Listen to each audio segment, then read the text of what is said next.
दिशाभूल करणाऱ्या जाहिरातींवर कारवाईचे आता आदेश आहेत। तरुणाईच्या हिताकरता कठोर पावलं उचलण्याची गरज असल्याचं विक्रम पाचपुते म्हणतात।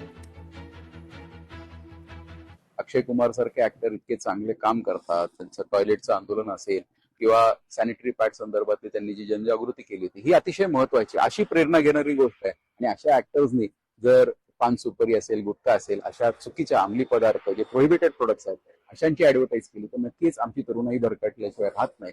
त्यामुळे ही कारवाई अतिशय स्वागतार्ह आहे। या जाहिरातींवरती बंदी आली पाहिजे। हे जे मिसलिडिंग ऍडव्हर्टाईज आहेत याला कुठेतरी रोख झाली पाहिजे आणि एक मोठं पाऊल आयुक्त तुकारामजी मुंडे साहेबांनी उचललेलं आहे। त्याबद्दल मी त्यांचे आणि महाराष्ट्र सरकारचे आदरणीय संवेदनशील मुख्यमंत्री आदरणीय देवेंद्र फडणवीस साहेबांचे विशेष असे आभार मानतो। आदित्य ठाकरेंनी खूपच मनावर घेतलंय। मंत्री उदय सामंत यांचा टोमणा आहे, चाकणमध्ये तुकाराम मुंडेंसारखे अधिकारी द्या। चाकण पाहणी दौऱ्यात आदित्य ठाकरेंचं विधान आहे। पण सगळे आज बघतोय एक व्यक्ती द्या, एक चांगली व्यक्ती द्या, एक अधिकारी द्या। उलट चाकणचा प्रश्न सोडवायला तुम्हाला अजून काय करायचं? प्लॉटिंग झालंय, इंडस्ट्री आलीये, ती इंडस्ट्री स्वतःच्या प्लॉटमध्ये गुंतवणूक करणार की प्रायव्हेट रस्त्यामध्ये करणार? एक कोणतरी व्यक्ती द्या जी सगळे रस्ते सुधारू शकेल। वर्षभरात 580 द्या ना, तुकाराम मुंडेंसारखं कोणतरी द्या। फारच मनावर घेतो, खरंच फारच मनावर घेतो। मला सांगा, मगाशी मी अमोल कोल्हे साहेबांचं उदाहरण दिलं, मी बाबाजी काळे साहेबांचं उदाहरण दिलं। आमच्या बाबाजी काळे साहेबांनी अनेक चांगल्या सूचना त्या कमिटीमध्ये मुख्य अभियंता नव्हते महावितरणचे, त्यांनी मला चिठी दिली की हे पाहिजे महाराष्ट्राला राजकारण विरहित आणि महाराष्ट्राची संस्कृती जपत जर राजकारण करायचं असेल तर त्यांच्याच पक्षाच्या काळे साहेबांचा आदर्श घ्यायला सांगा। बाकी माझं काही म्हणणं नाही।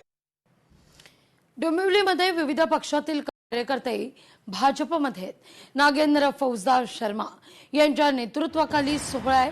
संघटना बूथ स्तरापर्यंत मजबूत करण्याचं आवाहन आहे।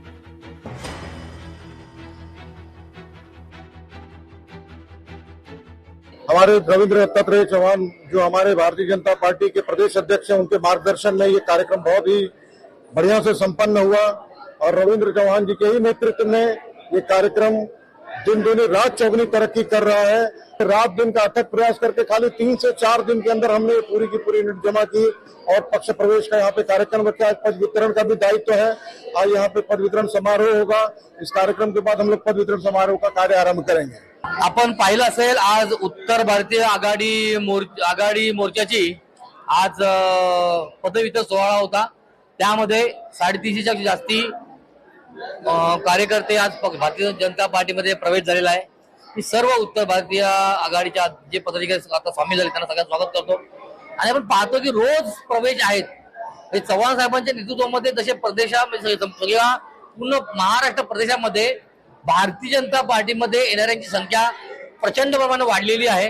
हा केवळ आणि केवळ त्यांचं संघटन, देवेंद्रजींचं काम आणि मोदीजींची लाट याच्यामुळे सगळं शक्य होत आहे। लोकशाही मराठी ऐका, पहा, जागरूक रहा।